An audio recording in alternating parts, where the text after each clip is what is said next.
নমস্কার বন্ধুরা, আজকে আবার চলে এসেছি আর একটি নতুন রেসিপির সাথে। আজকে রেসিপিতে থাকছে ডিম ও চিনি ছাড়া একদম স্পঞ্জি ঘরোয়া কেক।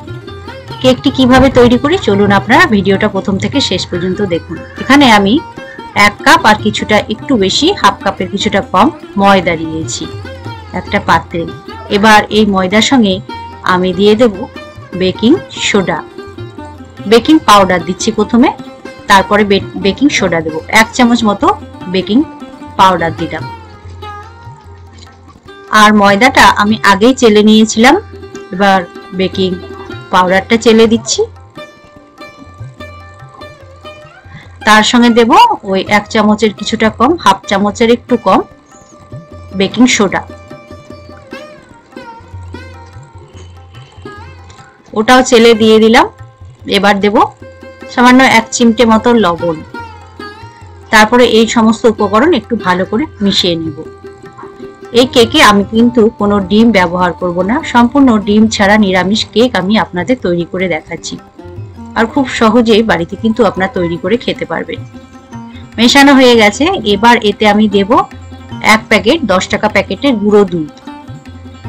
এই গুঁড়ো দুধটাও একটু চেলে দিয়ে দিচ্ছি।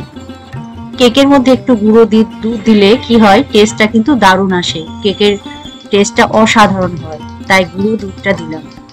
আমি এখানে কোনো লিকুইড দুধ ব্যবহার করব না, তাই গুঁড়ো দুধটা দিয়েছি। এবার সমস্ত উপকরণ আমি ভালো করে মিশিয়ে নিচ্ছি।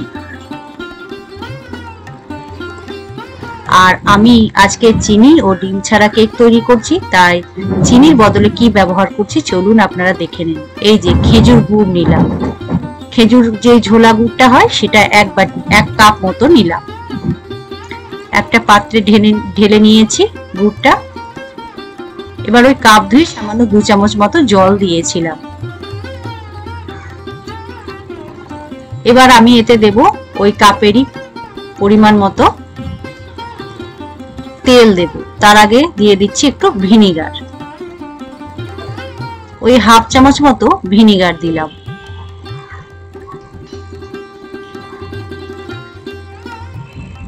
এবার আমি দিচ্ছি ভ্যানিলা এসেন্স, এই হাফ চামচের একটু বেশি দিলাম, তাতে কি হয় কেকের টেস্টটা কিন্তু দারুণ আসে।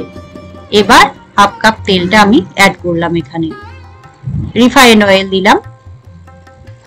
তারপরে সমস্ত উপকরণ আমি ভালো করে মিশিয়ে নিলাম। একটু ভালো করে আমি ফেটিয়ে নিচ্ছি, যাতে সমস্ত উপকরণগুলো গুড়ের মধ্যে ভালো করে মিশে যায়। দেখুন মেশানো হয়ে গেছে। এবার আমি এতে ওই কাপ পরিমাণ অনুযায়ী আমি ওই কেকের উপকরণগুলো দিয়ে দিচ্ছি। ওই কাপ মেপেই আমি ময়দাটা দিয়েছিলাম, সেটাই আপনাদের দেখালাম। এবার অল্প অল্প করে দিয়ে আমি ওই গুড়ের সঙ্গে মিশিয়ে নিচ্ছি। একসঙ্গে সব দেব না, অল্প অল্প করে দিচ্ছি, যতটা প্রয়োজন হবে ততটাই দেব। আমার পুরো ময়দাটাই কিন্তু প্রয়োজন পড়ে গেছে, তাই পুরোটাই ঢেলে দিয়ে দিলাম।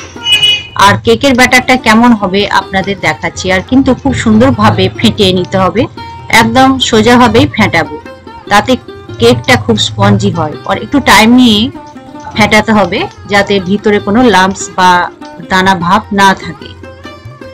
দেখুন বন্ধুরা কত সুন্দর ফেটানো হয়েছে, একটুকু কিন্তু দানা ভাব নেই।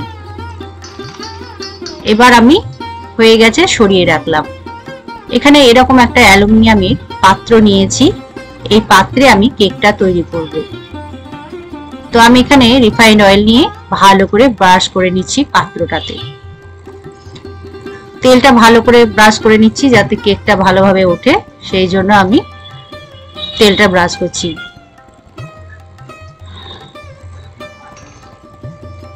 এবার এই তেল ব্রাশ করা পাত্রের মধ্যে কিছুটা পরিমাণ ময়দা ছিটিয়ে দিলাম।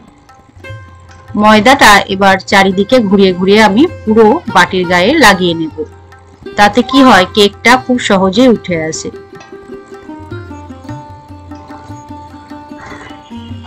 পুরোটা ভালোভাবে স্প্রেড করে নিচ্ছি।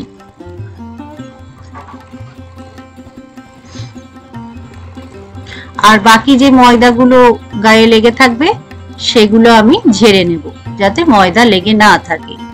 তো পুরোটাই ভালো করে দিয়ে দিলাম।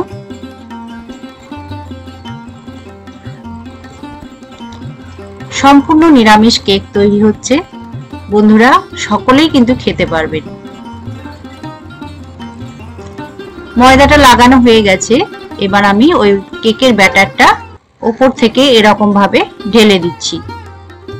দেখুন আমি একটু উপর থেকে কিন্তু ঢেলে নিচ্ছি।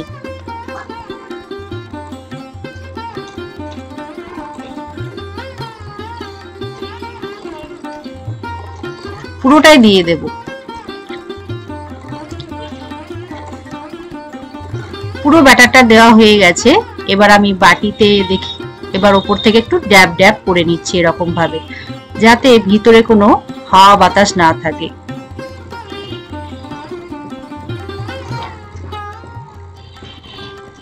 এরকম ভাবে একটু ড্যাব করে নিলাম। এবার কিছুটা পরিমাণ আমি ড্রাই ফ্রুটস নিয়েছি, উপর থেকে ড্রাই ফ্রুটস গুলো ছড়িয়ে দিচ্ছি।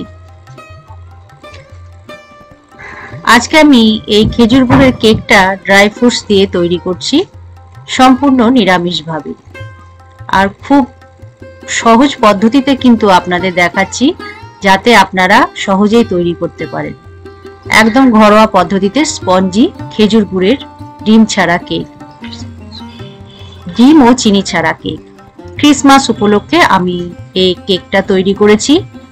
আপনারা তৈরি করে খেতে পারেন। আজ ক্রিসমাস, তাই আজকে ক্রিসমাস ডে দিনেই আমি কেকের রেসিপিটা শেয়ার করলাম,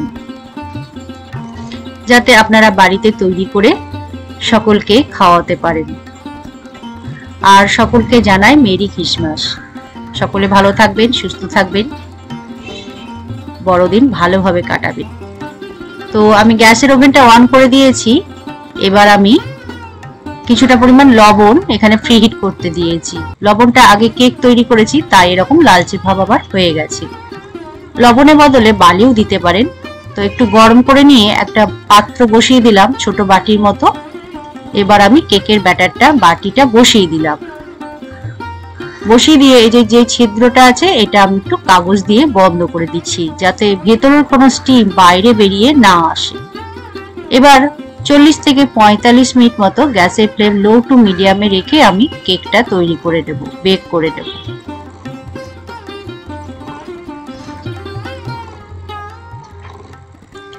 দেখুন কিছুক্ষণ পরে, 20 মিনিট পরে আপনাদের দেখাচ্ছি, আস্তে আস্তে কেকটা কিন্তু ফুলতে শুরু করেছে। দেখুন কতটা ফুলতে শুরু করেছে। আস্তে আস্তে কেকটা কিন্তু তৈরি হয়ে যাবে। 45 মিনিট পর ঢাকাটা খুলে আপনাদের দেখাচ্ছি।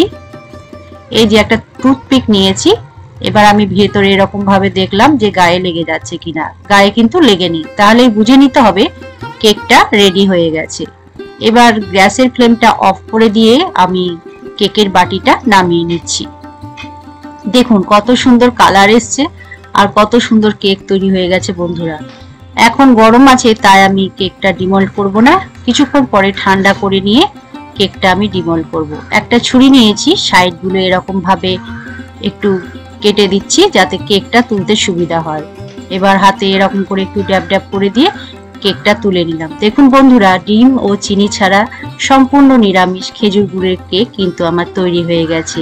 তুলতে গিয়ে সাইডটা একটু ছেড়ে গেছিল, তাতে কোনো অসুবিধা নাই। খেতে কিন্তু দুর্দান্ত হয়েছিল বন্ধুরা। বাড়িতে একবার ট্রাই করে দেখতে পারেন।